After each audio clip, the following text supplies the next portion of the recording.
Hi, I'm Bob Tabor with LearnVisualStudio.net. We're getting near the end, just one more hands-on lab to go, and this is the biggie: how to interact with the Windows Store. Now, mind you, we're not going to demonstrate the process of submitting your app for approval and inclusion in the Windows Store. After all, we're just building an app that really somebody else built, okay?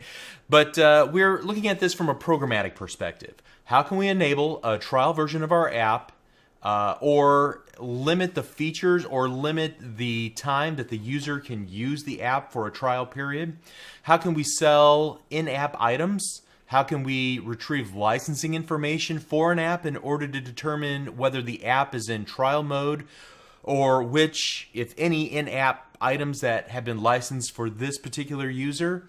So this should be really fun, and if you're already imagining an app for sale, this should help flesh out your business model and your strategy and how to make this a reality. All right, so now we're in hands-on lab number 8, monetizing your app, trials and in-app purchases. We're looking at exercise number 1, detect trial versions, and we're going to be modifying, first of all, the about page that we added back in lesson number 29 to include licensing information and to determine if the user is running the app as a trial. And if they are, then they'll see a purchase button. And so then we'll retrieve the price for the full version of the app from the Windows Store so that we can dynamically change the price if we want to. So we can occasionally run a sale or we can test the various price points that we had in mind. So making this work locally without having our app featured in the Windows Store, without having the ability to get into the Windows Store and manage the pricing and so forth, that would require that we mock up the Windows Store somehow. Now, fortunately, we can use a special class called the Windows.ApplicationModel.Store.CurrentAppSimulator. And that will help us simulate the communication with our app and the Windows Store. So if you read through the instructions, they call for us to include a file called license.xml. It's included in the resources for the labs. It gives the current app simulator class the information that it needs to simulate the interaction and the data that's available from the Windows Store API that our app will eventually want to call directly to the Windows Store. Okay, so the instructions encourage us to take a look at this file. Let's go ahead and add it. And so we want to add an existing item to the data folder. And we're going to look on, I'm going to look on my desktop at our winstore appdev_cs/resources/data. And I'm going to find this license.xml file. And I'll open it up. And the instructions from the lab encourage us to take a look at this file and warns us that since the app is pulling data from this file each time it loads, we can expect each time that we run the app for it to be reset to whatever these settings are. So if it's reset, if it's set here in trial mode, then every time we restart the app, it'll be in trial mode again. We're not making changes to this file dynamically from our app. We're only reading from it, okay? And so as you can see in the XML file, if we really wanted to, we can easily modify the trial. We can modify the date of expiration for the trial. We can also define any additional add-in products and whether they have licensed that product or not. So in this case, at some point, we'll be offering Italian recipes and selling those in our app. All right. We'll also see here that we have the Italian recipes product and its price. We see the app itself, the full version of the app, currently $12.99, its name, its description, and so forth. Okay.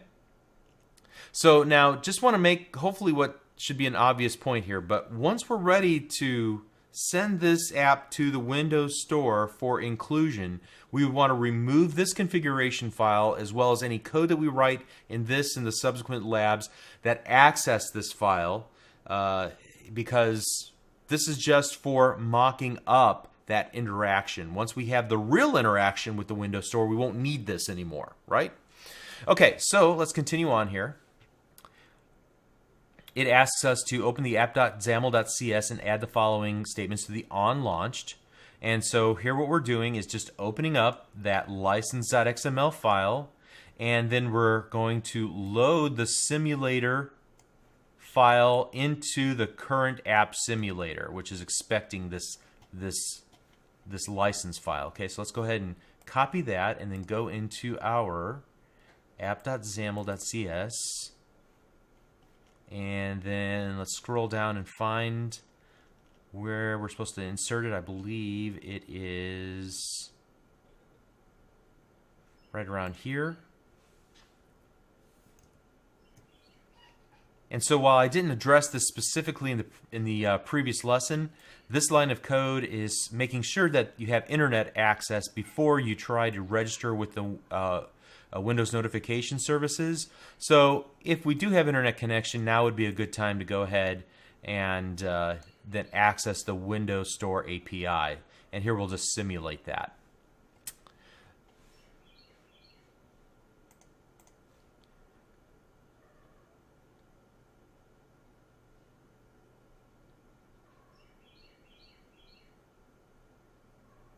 Okay, so the next thing that we're going to do is modify the About page.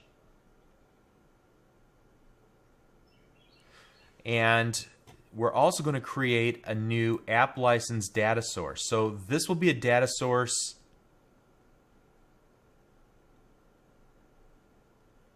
that ultimately communicates with the Windows Store API to determine licensing information for the app, whether it's trial version or full, what the price is, and so forth. Also, we're going to need to change the About page later on in this task so that it can display the trial version status as well as the purchase button. And then we're going to bind to the data that we retrieve from the current app simulator class to display that on the About page. All right, so let's follow these instructions. We're going to add a new item and call it app license data source. I'll just go ahead and copy that.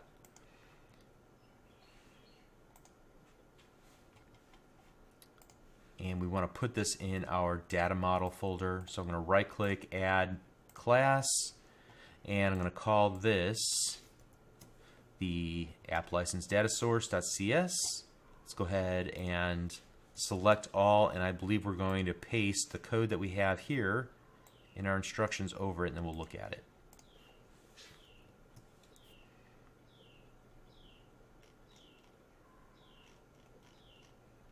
I think the first thing to notice from previous discussions is that this implements iNotify property changed.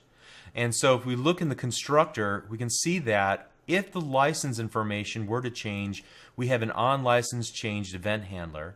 This onLicense changed event handler will then update the app and anything that binds to it so that it has the freshest information. And how this will come into play is that if a user makes a purchase in app, they want to upgrade to the full version of our app, then we're going to want to refresh any controls that are binding to the information in our app license data source. So that, for example, on the About page, we say, oh, you've already purchased it, then show the purchase information, remove the button that allows them to purchase, for example, okay? And then there are some other things like public properties that will allow us to get to various attributes of the license information itself, whether the app is licensed, whether it's in trial mode, some additional license information like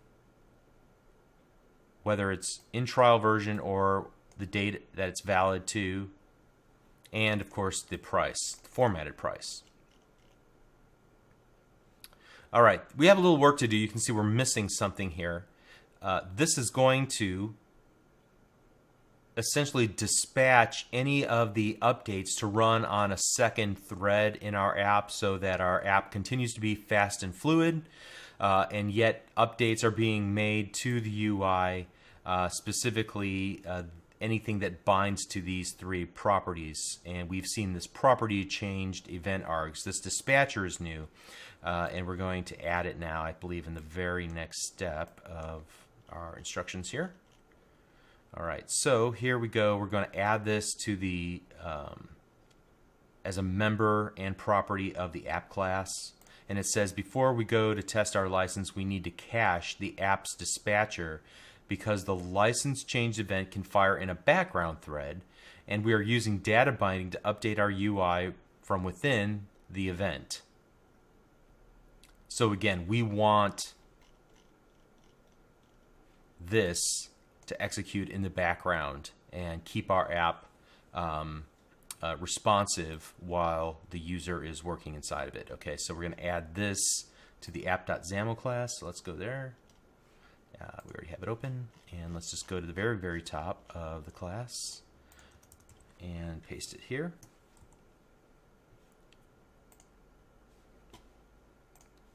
All right, and then what we want to do is go to the About User Control, and we're essentially going to be adding this statement and then modifying the current text that just says trial version with adding a button that allows the user to make a purchase. So let's go ahead and make these changes. First to the declaration of the user control.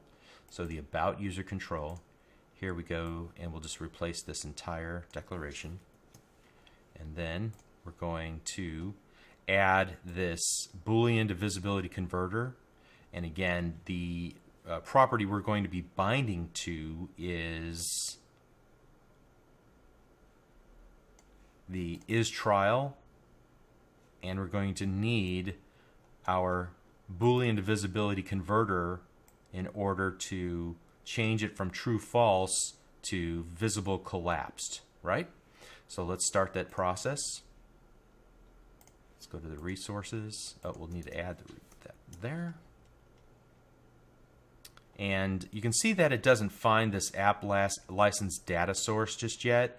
So what we may need to do is build our solution, build that app license data source so that it can find it. It built successfully. Now if we look back in the About User Control, that blue squiggly line is gone. Great. And then the final part of this will be to change out that text block, the trial version text block, and we'll just add this new licensing info text block and the button that allows the user to purchase the full version. All right, the next instructions say that we should run the application, display the charms, tap the settings charm, go to the About settings menu to display the About page, confirm that a purchase button appears and that the price is $12.99. Then what we want to do is go back into the license XML and change the price to $8.99. And so we'll run the application again, and we should make sure that the price is reflected. And then we want to open it again, change it back to $12.99, and change from isTrial from true to false. And then notice the change in the text beneath the title of the app. Okay, so here we go. Let's take those steps.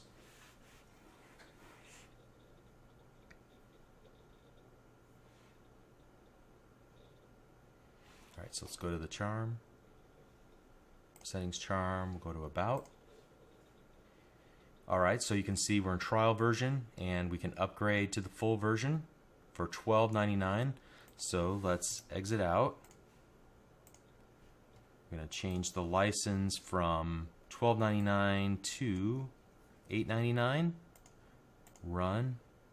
And this is just to reinforce the idea that we're working with this configuration file to modify aspects of our app as it would appear in the Windows Store, and how to integrate with that information that we would pull down from ultimately the Windows Store API.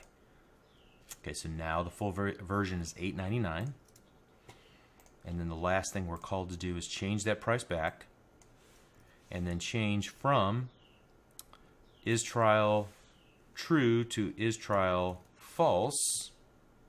And this time,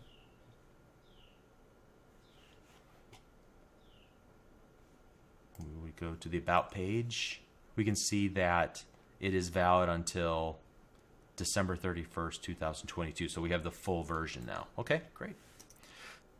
Okay, so our first pass of this was extremely simple, but we got some core concepts under our belt. The value of the simulator, the class that allows us to simulate interaction with the Windows API and that it's only meant for development time, the fact that we can make changes to that configuration file, the license.xml file, in order to simulate the changes we can make through the management portal, I guess you'd say, of the Windows Store for our app, and then see that reflected in our app.